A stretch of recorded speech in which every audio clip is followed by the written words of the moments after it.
they're ready to play, and you know, maybe it's a blessing or a curse, but some of these grad transfers are coming in with a blank slate, an open mind.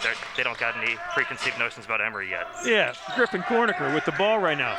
He doesn't know who Emory is. They had to show a lot of tape this week just to familiarize this team with that team, and that's a plus. Absolutely. A little thing to notice right away.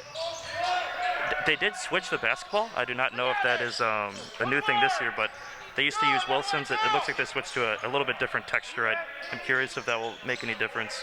Well, color-wise, it's a little lighter. It's definitely noticed. It's Hines with good defense inside. Ball's on the floor. Cornicker's going to come up with it. Looks like a globetrotter controlling that basketball. This is Griff to Hines, one graduate student to the other, and Hines lays it up and lays it in. Excellent attack right there. That's putting a lot of pressure on Emory. Now, Emory loves to run this horn set where they're going to run stuck off either side. He has a choice. Usually the Spartans have chose to go under that screen, but we'll see what they decide today. Well, beautiful ball fake that time by Cale Martens, and that led to a layup for Cale. Cale, a first-year player, 6'7", 215 out of Flower Mound, Texas. Just fun to say, Flower Mound. It sounds like a place in Texas. Loose ball, Hines controls. Fowler with the floater that won't go. A little short, but that's okay. I like the case of staying aggressive. They got so many guys right now they want to get going. They just got to stay going to the basket. Good ball movement, gets an open look, shots missed, and Hines comes down with a rebound. Here comes the Spartans. This is Cornicker, draws the defense. Spartans can score. They average 90 points per game. Hines with a good drop step inside, and Bryan will shoot 2 free throws. Cale Martens will draw his first foul. You know, visually you can see right now, Emory is a team that can stack up to Case's physicality and just pure height. You know, Case starts 3 people and brings 2 more in off the bench that are at least 6'5", 6'6". I mean, Hines 6'7", Cole and Fowler are both tall guys, as well as Newton and Hunter Drent. Emory has the size in this game to completely match up with them. So Case has to stay physical and not just rely on that size for, you know, things like boards, offensive boards, boxing out, and defense. Spartans up 3. Just about 2 minutes gone in this opening half, and that'll tie the game. That's an outside look and a good bucket from Albert Fallis. You know, that's something that Schneer does.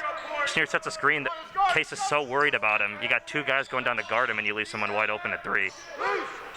Prendergast will control. High screen from Hines. Little scoop shot won't drop.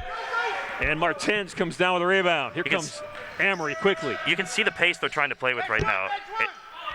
They want to try and tire out Case. Case is going to have to try and either match that or stick to the pace that they want to stay at. Foul inside as 3 Spartans surrounded Logan Shanahan as he got the basketball. Cole Frilling will pick up the foul. That's the first on Frilling.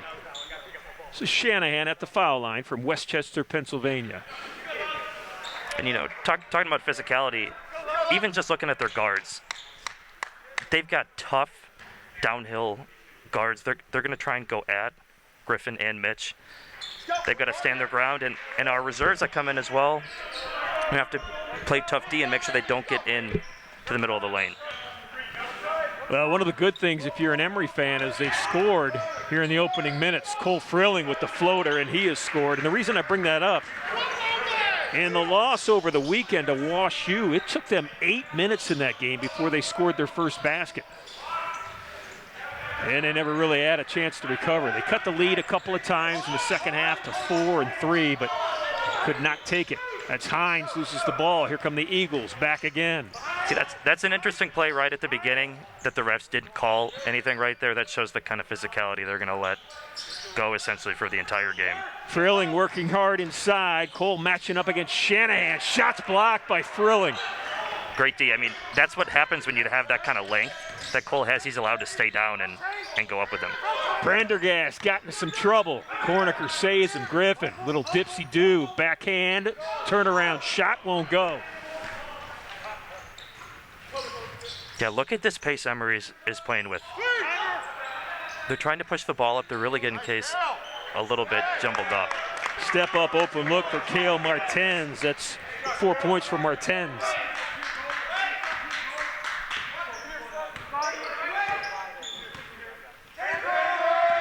And you know, Ron, part of this has got to be a legacy thing, right? Emory showing up. In their minds, they don't lose to Case, right? That's never been the motto. So, Emory sees the 12-1. Believe me, they see the 12-1, and they do not want to let this be the year that things change. So the debate is, was it a 2 or a 3? They're going to take a look at the replay to see. We'll have to slow it down. We couldn't quite see it on that one. That's Jason Zimmerman, the longtime head basketball coach for the Emory Eagles. We'll talk about more on him as this broadcast goes on. We'll take a 30-second timeout as they take a look at this 3 or 2-point attempt. We'll be right back. Have you heard the news? The Intercontinental Cleveland has earned its 10th consecutive 4-Diamond Award from AAA in recognition of its high-quality accommodations and exceptional service standards. Planning an important event like a corporate meeting, annual conference, fundraising gala, holiday party, or highly personalized wedding? Choose excellence in the Intercontinental Cleveland. Our planning professionals will take time to consider every detail and lead you through an experience which is proudly world-class. Call us today at 216-707-4100 for more details or to request a tour of our spectacular accommodations. So Mitch Prendergast, it has been determined it will be a 3-point. You know, you can't say enough good things about Mitch. There's been a couple games. You know, Case relies a lot on Cole. He's a great scorer, and he was when he was a freshman. There's been a couple games where Cole, you know, didn't get out to a hot start, and Mitch picked it up. He kept them afloat, and that's part of the reason why they're still 12-1. He's 5th in the league in scoring and just shooting at an incredible clip. Well, he shoots 91% from the foul line. He was 3 of 3 on that trip. Game's tied at 8. Just over 4 minutes gone in this opening half of a doubleheader night tonight from Horsburgh Gymnasium. Women will follow that tip at approximately 7:30. Good defense inside by the Spartans. Good ball movement. Emory working it. Prendergast stepping up. Ball's loose. Lots of guys on the floor. And it's a tie-up. And the possession arrow will be in the favor of Emory. I thought Coach McGinnis got the timeout there, but they're going to let it. That was Luke Thorburn, the Spartan number 1 on his back, fighting for that basketball. Luke, a sophomore from Houston, Texas. One of the first players off the bench in the rotation of Coach McGinnis. You know, and he's got a tough matchup right now. They're bringing him in to play defense right now and to stop Schneer. Emory with some subs in. Jackson Barber, ball above his head. He'll shoot it and drop it. We'll give Jackson a 3. Emory up 3. 15 minutes left to play opening half. This is Cornicker with the basketball, and then Prendergast will spend a lot of time sharing that ball. Top of the key, Ryan Newton for 3. Won't go. Kept it alive by Thorburn. Prendergast with the spin off the glass, and it drops. Great move. That kind of spin and finish is what he's going to need to keep having to do. It keeps the defense off balance, and it's just tough to guard. Emory right back at it, working on the block. Looking for a drop step, looking for a teammate. Good ball movement. Set up 3 outside the arc, and it's dropped. You know, Nick Stuck. From history, Case usually lets Stuck shoot.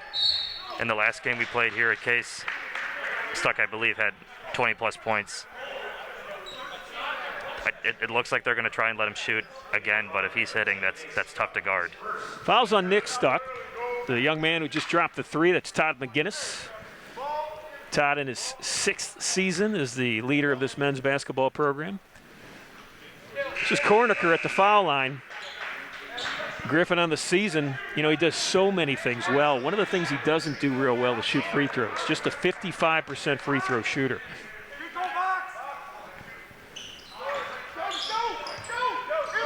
And that was equal to his season average.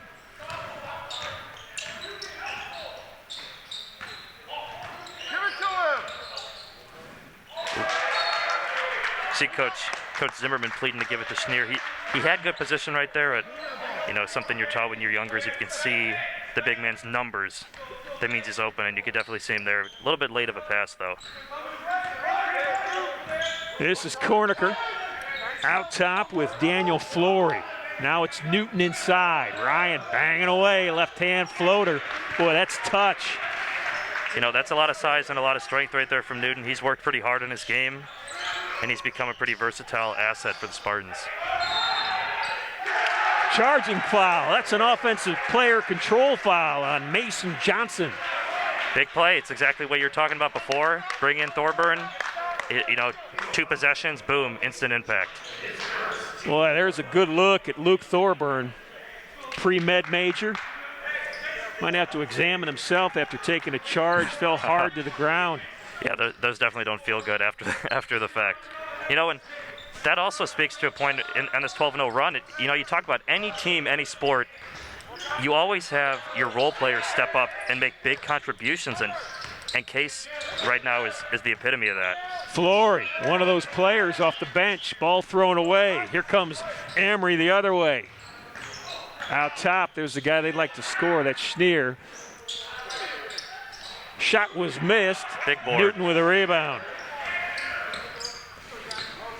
Shot was missed by Johnson. The pass came from Schneer. Nice look.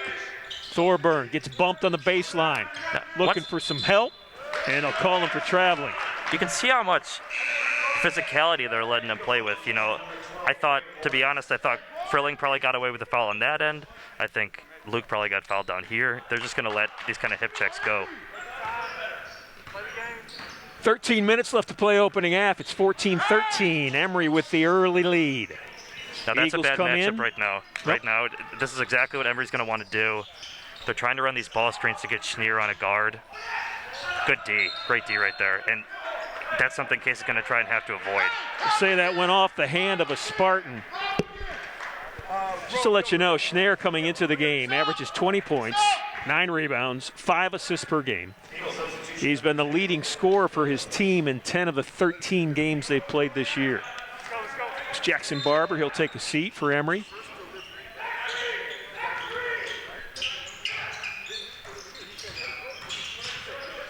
Stuck along the baseline. They'll bring it back out. Rahman Williams with the basketball. He's got to shoot it, and the shot clock goes off. That is a shot clock violation. I think Rahman forgot about the shot clock.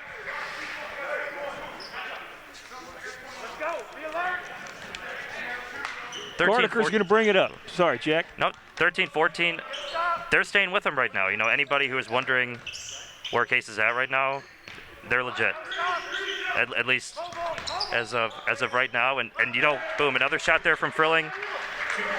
They're not just playing with him. I think, you know, they're competing, and I think Emory's starting to get a little worried. Cole's got that soft jumper that when he gets hot, it's just hard to stop. And there's the first bucket of the evening for Schneer. That's a 3. He's got 27 on the season, leads his team.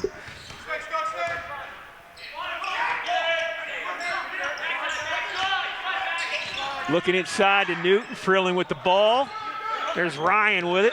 He gets doubled down on, finds an open teammate, Cornicker, wide open 3, missed it long, and Emory will pull it down. This is Williams with the basketball. That's stuck. Nick back out to Williams. Ball stolen. Stolen by Flory. Here comes Cornicker. Looking left to Newton. Ryan's got it. On the block. Strong to the basket. Would not roll down. That's a good strong take by Newton. You know, he's going to take that bet. Most time that's going to go down, but tough roll that right one there. went down, back out, and it fell back in again. Luck of the roll for Rahman Williams. It's another 3. Williams was a starter for Emory for the past few years. Now coming off the bench, that's a big scoring threat Case is going to have to deal with, you know, as a 6-man. Frilling again. Boy, Cole off the dribble creates his own look. Timeout on the floor. We'll take 1-2. Spartans down 3. We'll be back.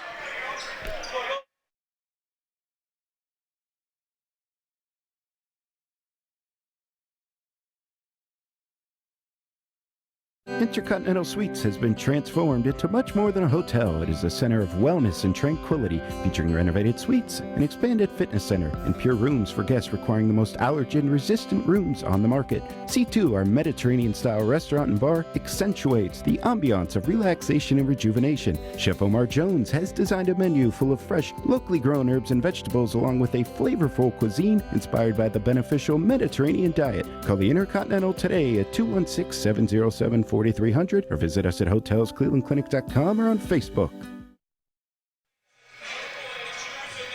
So look at that Emory bench. Eagles 3-1 on the road this year.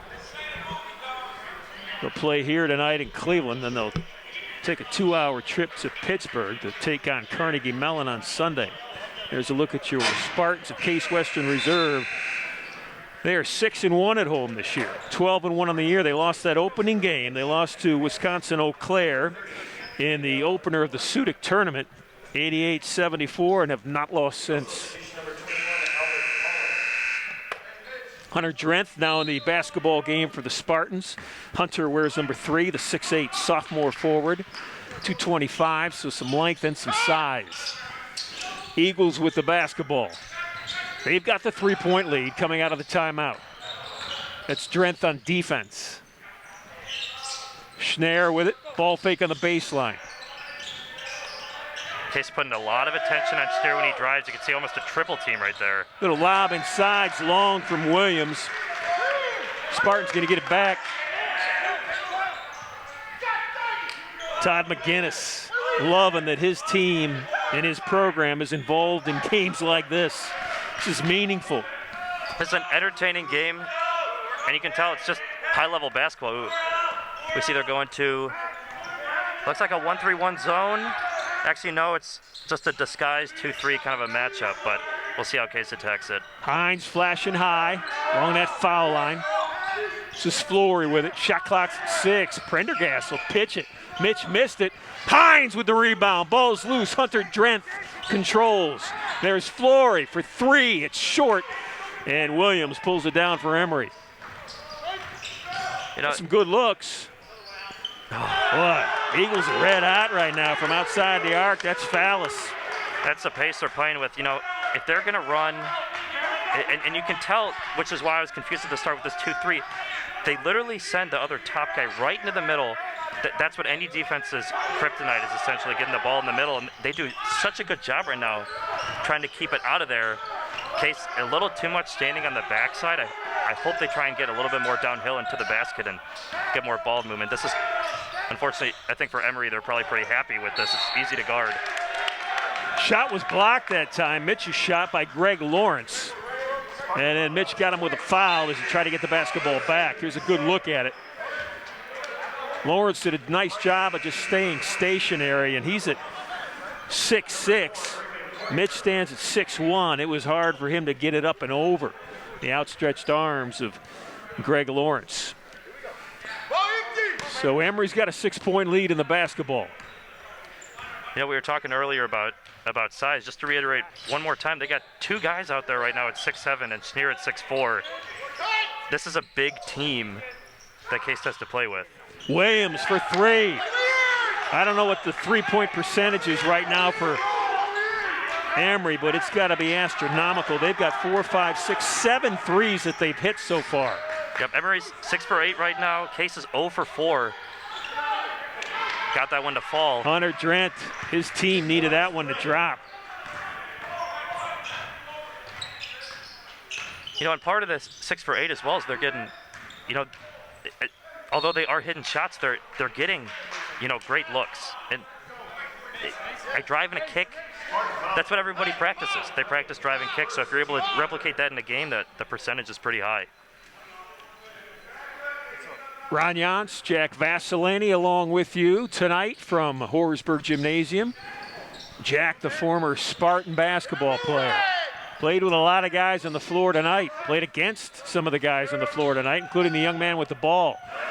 Good feed from Schneier into his teammate for an easy look.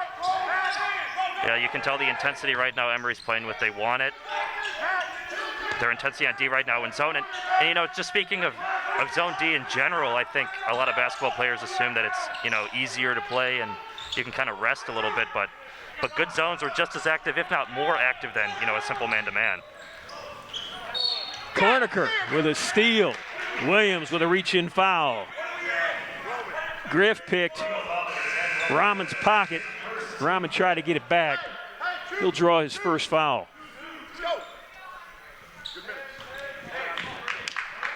We talk about our experience. Emory just subbed out a fifth-year guard for a fifth-year guard. They got a lot of experience out the court for themselves. A lot of talent, just as Case does. It's showing to be a pretty tough matchup.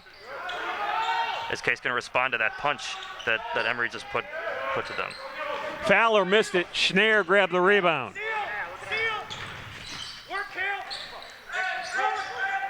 Good defense. Mitch Prendergast went high to almost grab that one right out of the air. He looked like a defensive lineman batting down a quarterback's pass. It's 28-19. Emory with the early lead, 7:20 left for the Spartans in this opening half. We'll be back. Have you heard the news? That Intercontinental Cleveland has earned its 10th consecutive 4-Diamond Award from AAA in recognition of its high-quality accommodations and exceptional service standards. Planning an important event like a corporate meeting, annual conference, fundraising gala, holiday party, or highly personalized wedding? Choose excellence in the Intercontinental Cleveland. Our planning professionals will take time to consider every detail and lead you through an experience which is proudly world-class. Call us today at 216-707-4100 for more details or to request a tour of our spectacular accommodations. Spartans with the basketball and some work to do. Down 9. And you can see exactly what Coach McGinnis probably drew up in that play. They're having Newton roam in the middle and try and get that other top guy to try and stay with him, try and open up either himself, just to get so many eyes on him with the ball, or try and open up a three on the backside. I just hope that Case doesn't settle for threes. If you get a wide open one, you take it, but that's what Emory wants him to take. This is Newton inside. Ryan, shot blocked. Ball kept alive. Knocked out of bounds off of the Spartans.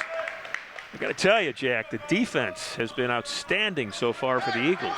Outstanding, and you can see the tone that both teams are setting as well as what the refs are allowing them to play with. This is tough D.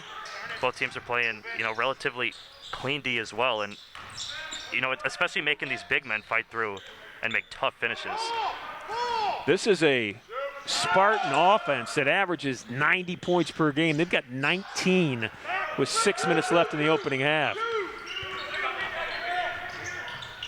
Good Great break. pass. Frilling couldn't get the reverse to drop. How about Ryan Newton playing some great defense? Frilling will shoot the three. Missed it long.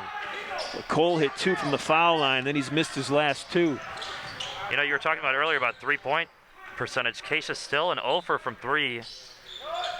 Not their game. You got to assume every once in a while you're going to get a clunker, but Case needs to find a way to get out of this. There's another 3 for Emory. That one from Fallis. That's all he's done is hit threes. He's got 9 points. 3 threes. Leads the largest, it's 12. That's a shot I usually expect Cole to make. It's a typical, playing with him in practice, that's a typical one-on-one location. He's practiced that shot thousands of times. Stepping out of bounds was Max Fried. That'll turn the ball back to the Spartans.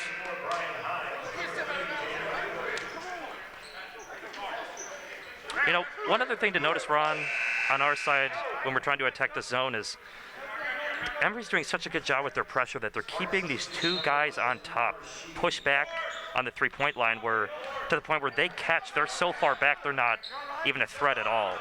If they're able to catch on the line, they're pushing it way out. It's so much more deadly, but they're doing such a good job on defense of making our guards push back. It's making it tough for both guards at the top to just stay active.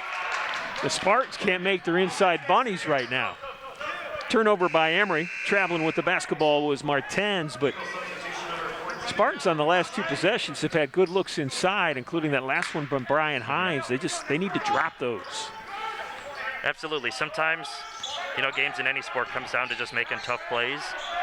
Right now, down 12. And, you know, Case needs to make a couple tough plays maybe to get back in this game. Corniker. Shot clock's at 12. This is Umar Rashid now in the game. Umar wearing number 11. Calling for the ball, he'll get it. Shot clock's at 3. Someone's going to have to chuck it. Flory will, and he dropped it. How about that? Daniel Flory threw up a prayer.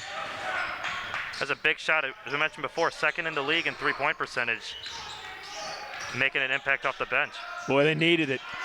Another 3. They are not missing. Fallis. Albert's got 4 threes. He's got 12 points. He leads everybody.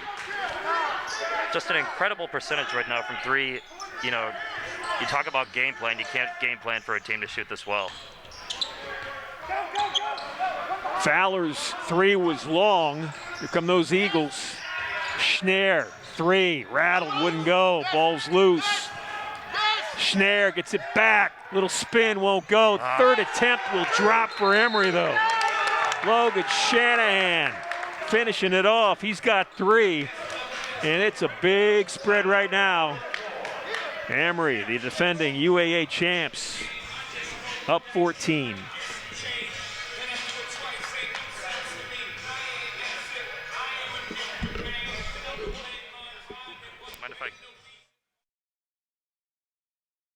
Intercontinental Suites has been transformed into much more than a hotel. It is a center of wellness and tranquility, featuring renovated suites, an expanded fitness center, and pure rooms for guests requiring the most allergen-resistant rooms on the market. C2, our Mediterranean-style restaurant and bar, accentuates the ambiance of relaxation and rejuvenation. Chef Omar Jones has designed a menu full of fresh, locally grown herbs and vegetables, along with a flavorful cuisine inspired by the beneficial Mediterranean diet. Call the Intercontinental today at 216-707-4300 or visit us at hotelsclevelandclinic.com or on Facebook. There's a look at the Emory's women's team. They are here in attendance tonight because they've got game 2 of this doubleheader. 7:30 approximate tip as the Eagles of Emory will take on the Spartans. Case Western Reserve. Women's game coming up after this one. We've got 4 minutes, as you can see, and 1 tick of the clock left to play in this opening half. That so far has been all Emory Eagles. It really has. They're 9 for 13 from 3 right now. Shooting the ball extremely well. They're up 14, looking to close the half strong. Staying in this zone, it looks like. Well, it has certainly rattled the Spartans. They look somewhat confused. Corniker drawing the defense, looking for a teammate. The cutter is there. Scoop shot won't go. Brian Newton fighting for it. Spartans come up with it. Credit Newton helping out teammate Jeremy Callahan that time. 3 was missed, tied up inside, and it's a foul on Case Western Reserve. You know, Case looks a little sped up right now by the zone. Emory, again, not to beat a dead horse, but they're playing with so much energy right now on defense that Case is just having a hard time getting good looks. That was, you know, a relatively open shot over in the corner for Callahan, but they closed out so quickly that, you know, in a split second, it's guarded. Foul's going to go against Schnarr. They'll say that Matthew led with his hip on that screen, so they'll call him for the foul. That's his first. 7th team foul for Emory.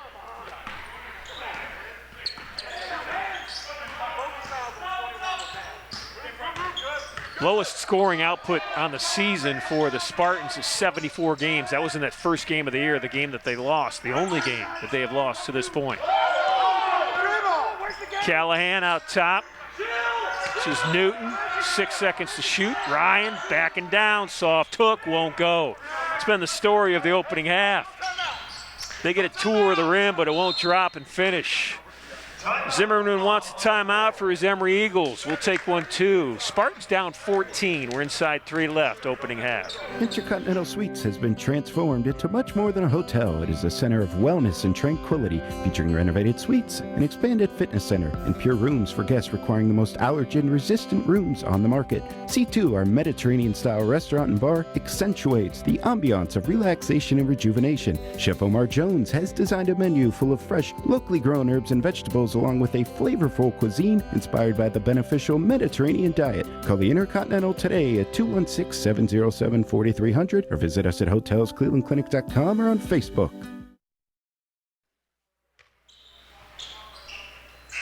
If you take a look at what has happened in the last decade in the University Athletic Association, there are two teams that have dominated that conference. One of them is playing the Spartans tonight, and the other one's Washington University. Both of those teams have won 6 association championships. Now, they tied twice for one. That's how they both get 6 in a 10-year period. But the University of Rochester, Jack's the only one outside Emory and WashU that have won that University Athletic Association in 10 years. And they won it once, Rochester, 10 years ago to start the string. They've had a string of dominance, and it runs down the pipeline. Your next class comes in, they just get used to winning, and it rolls over. And this group here that Case has is trying to stop that, that kind of losing culture that Case could have had just with not having the success they want. And look, they're turning it around, and they want to start that kind of culture at Case that the Emorys and the WashUs have. That was great defense by Jeremy Callahan. Emory looked like they had a bunny. Callahan blocked it. Cole thrilling for 3. Look at that. Right back, 2 for 2 on 3. Suddenly it's an 8-point game. We were kind of at a fork in the road right there with 2:50 left, or if Emory had a couple. Jason Zimmerman has been teed up. That's one of the things about not having any spectators. You can hear everything the coaches are saying to you. When the crowd's around, they can't hear that stuff, right? Yeah, Coach Zimmerman was not happy with it. I'm sure he was hoping for a little bit longer leash, but looks like the refs aren't going to have it. There's Jason Zimmerman. He's talking to the official, Izzy Santiago.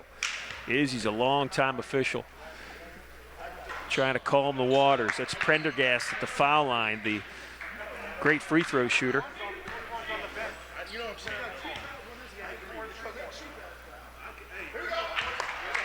There you go, and Case cuts it to 7. This is an opportunity now with just under 2 minutes left. Can you get it under 5? Can you get it, to within 3? Can you get it to 1 possession? It puts you in a much different position. Just a couple minutes ago we were talking about, 12-point lead, 12-point deficit, and all of a sudden we could be talking about 1 possession game. So Emory will have it. They'll be out in front of that Spartan bench. Schnarr will inbound it. Nick Stuck's going to walk it up. Back to Matthew Schnarr. This is Williams, far side. Into a triple team. See, with Emory's size, they run that flex screen. They'll have Schnarr on the wing. They'll have him cut down, and then, that's a tough shot. They have him cut down across the lane, and then they have a shooter come up off another pin down screen. It's so hard to guard, especially with the size that they have, because then you have 2 good screens, but then you also have shooters on both ends. It's tough. Boy, a 7-0 run. Shot was blocked. Oh, no. And they're going to say it's a goaltending. Boy, that was a blocked shot. Let's take a look. Oh, that's clean. That's a blocked shot. Yeah, that's a blocked shot. Todd was right. That ball had not gotten to the backboard yet. He wanted them to take a look at it. I was starting to say the Spartans were on a 7-0 run, but look what Emory's done. They've responded with 2 straight baskets. Absolutely, and, refs are human. They're human, and that's unfortunately one that they missed, but Case is just going to have to rally and get back. So this one right here, if you see, Ron, I would have liked to see a foul called right there for Newton to go over the line. He went up and down, but you could see his arms came over pretty heavily. They're just letting so much contact go.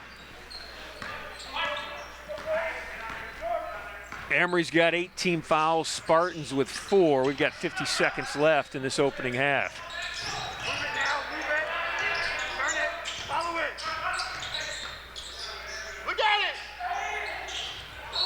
The lead was 36-22 at one point for Emory with 4 minutes left. Spartans had cut it to 7 on a 7-0 run, 36-29, but Emory's answered twice.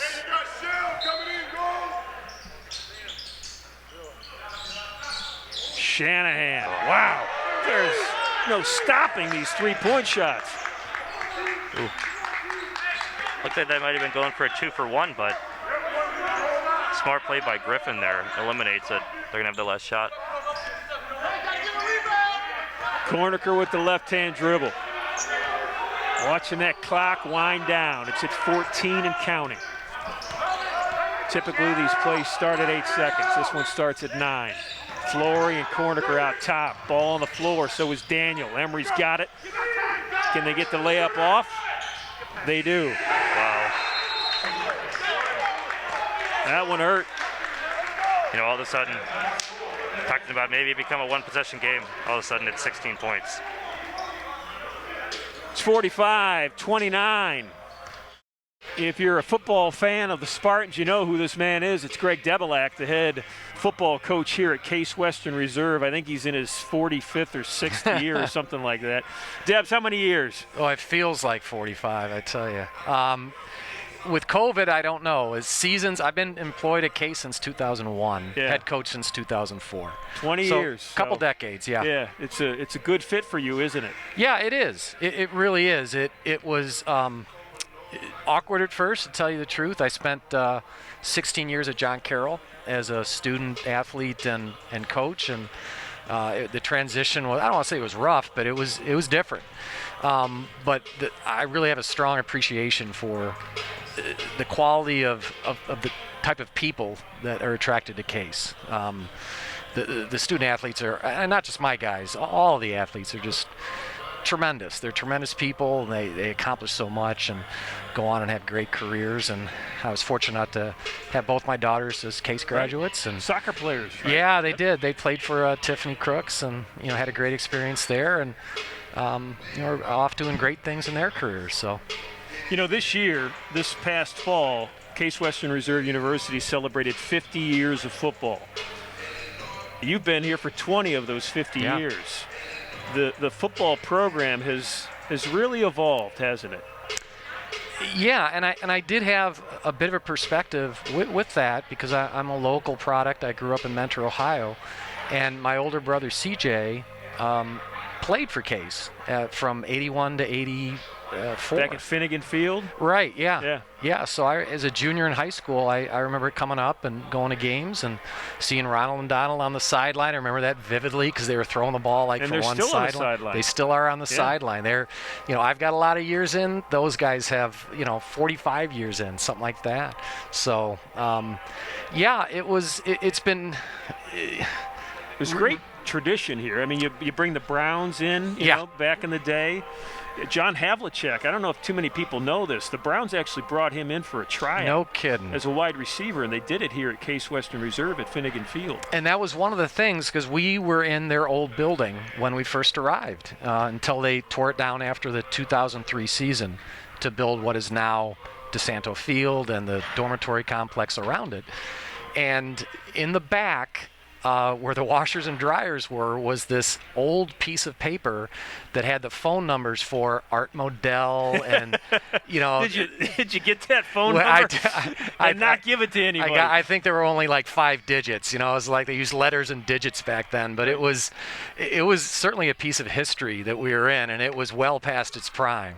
The kids of today don't know how good they have it compared to what the kids from when we came in the early 2000s had.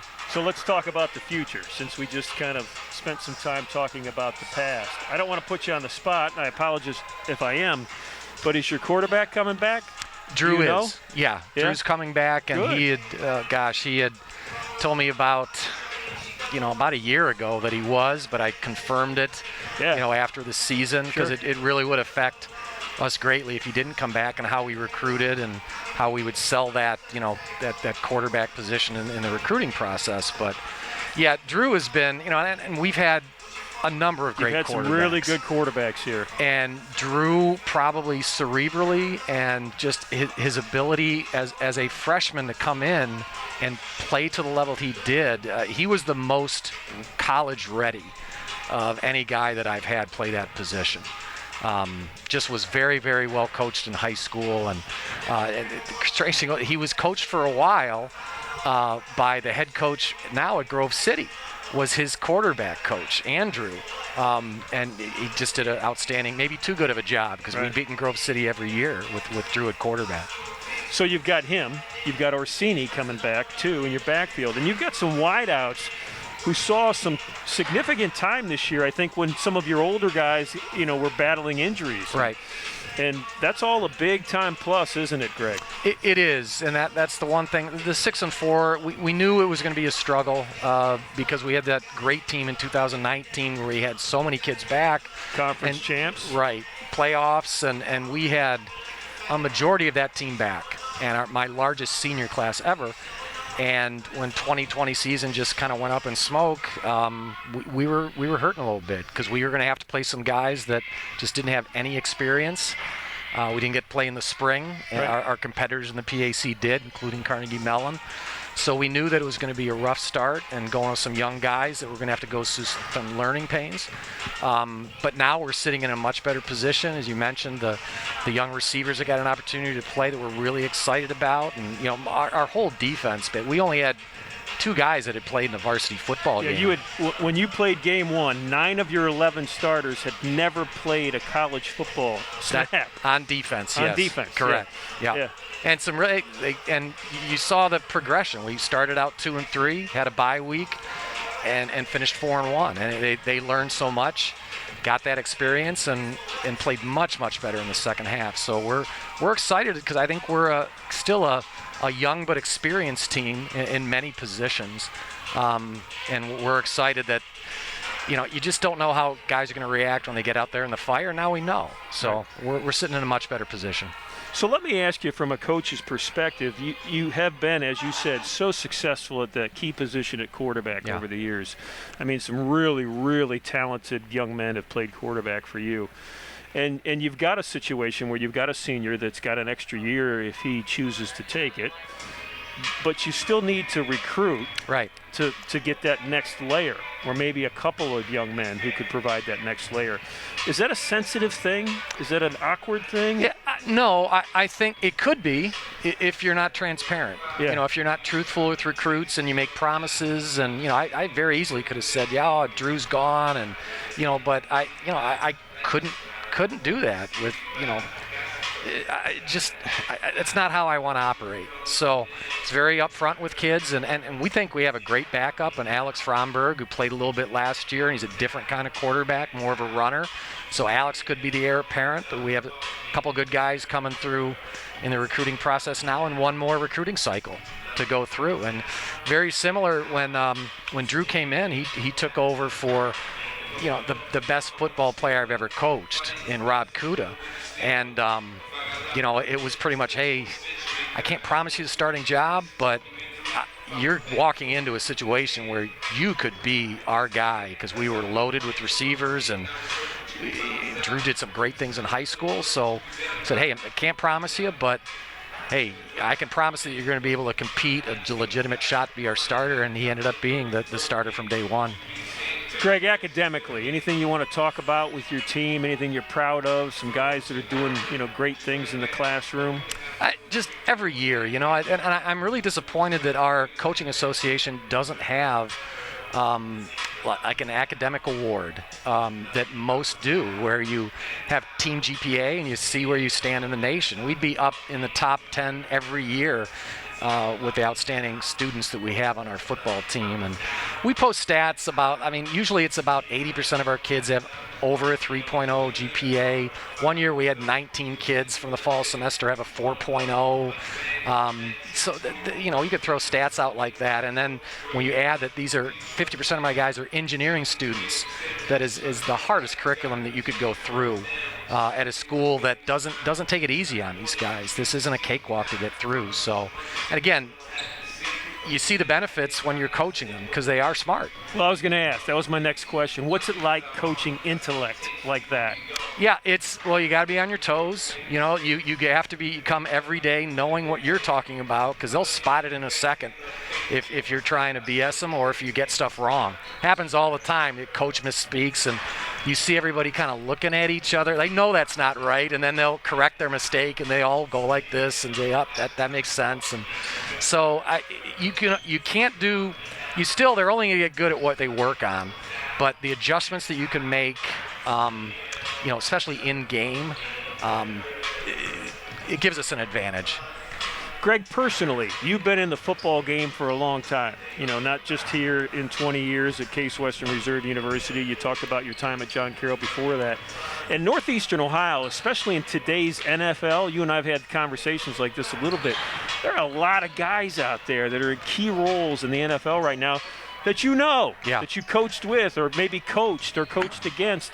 It's kind of a fun thing, isn't it, to sit around on a Sunday and know that you've got a connection to all of those moving parts? It absolutely is, and the tough part is when they're playing against each other and who you're rooting for. And Jerry Shaplinski was the quarterback coach with the Giants this year, so I'm hoping that things work out for Jerry, and I'm sure he will. Jerry's been in the NFL 9 seasons. It's crazy.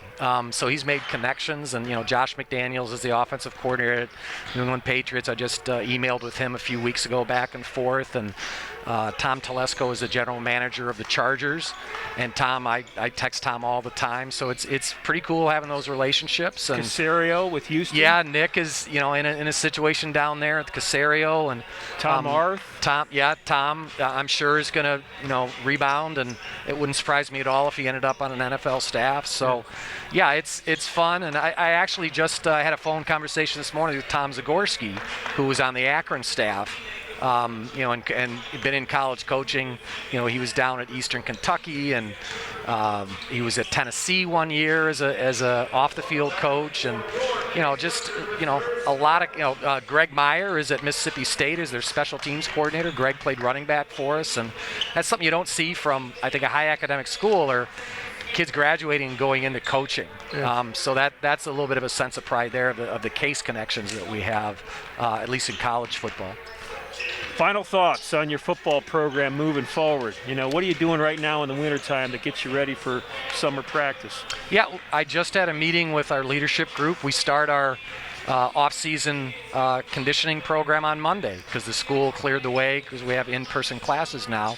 So we're really excited. It's the first time in 22 months that we've been able to have an off-season program, guys down in the weight room together, lifting together and building those bonds. That's what the off-season's for. Sure, you want to get stronger and faster, but it's to bond together, and really bring the team together. And it's been so challenging to do that over the last 22 months because everything that we've done is keeping away from each other. So we're excited about that and can't wait to get going. Great. Greg, thanks for stopping by. Yeah. It's always a pleasure to see you, and I look forward to next fall. All right.